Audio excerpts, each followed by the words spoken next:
Hello, Time here. What do you think of the work I've had done on my nose?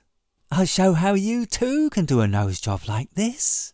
Continuing from where we left off in the Modelling a Simple Nose for our 3D animated character tutorial, we'll insert a few more control lines and extrude a single point to form a pair of cool, eye-catching nostrils.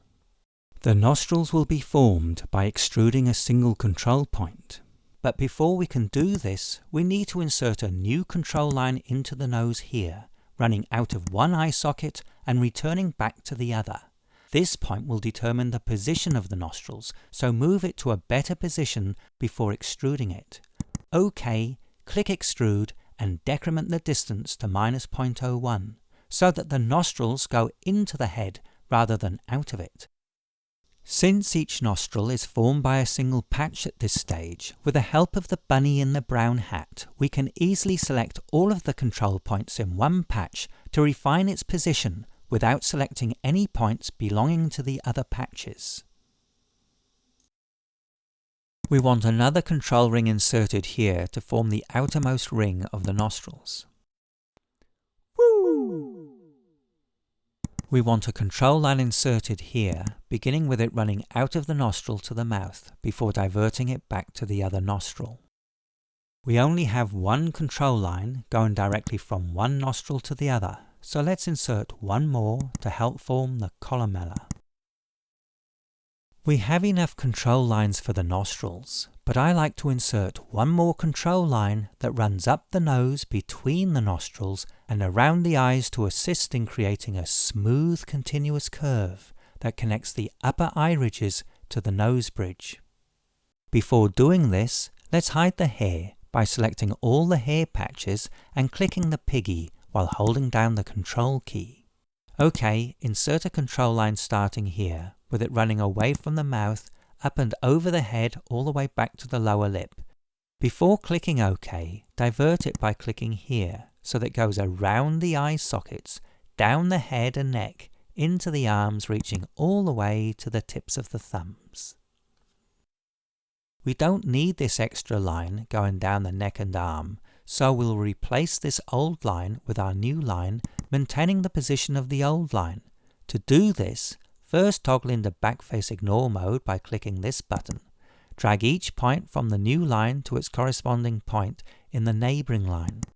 When a point is close to its new position, click the ladybird or press M to snap it precisely into place. Note, we can only align points to non-edge points using this technique while we're in backface ignore mode. We'll hold off on deleting the old line for now, as it will help guide the placement of a new line on the forehead.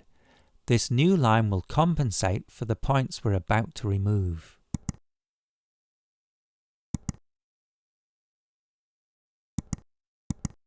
We could delete the unwanted line now, but let's leave it for now and insert one more control line going from one ear under the chin and back to the other ear.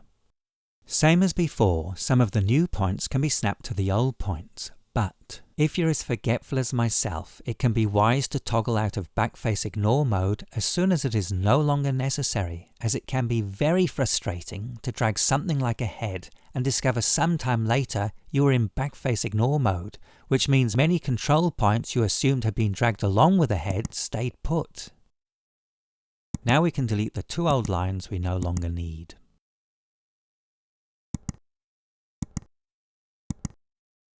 From here on, it's a matter of dragging the control points to refine the shape.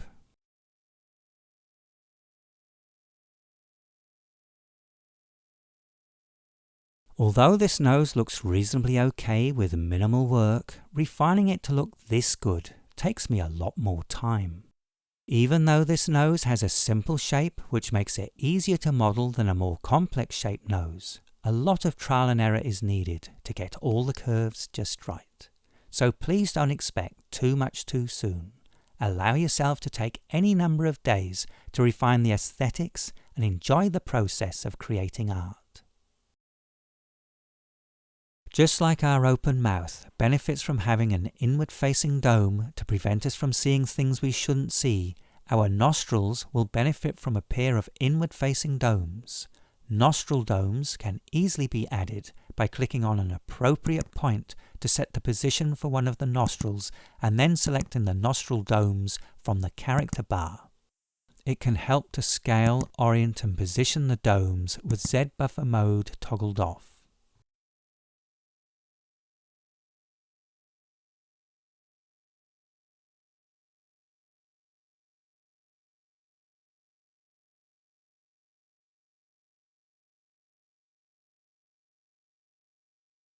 Before we can see our character animate again, because of the new control points added to the head, neck and arms, we must reapply ownership for these parts.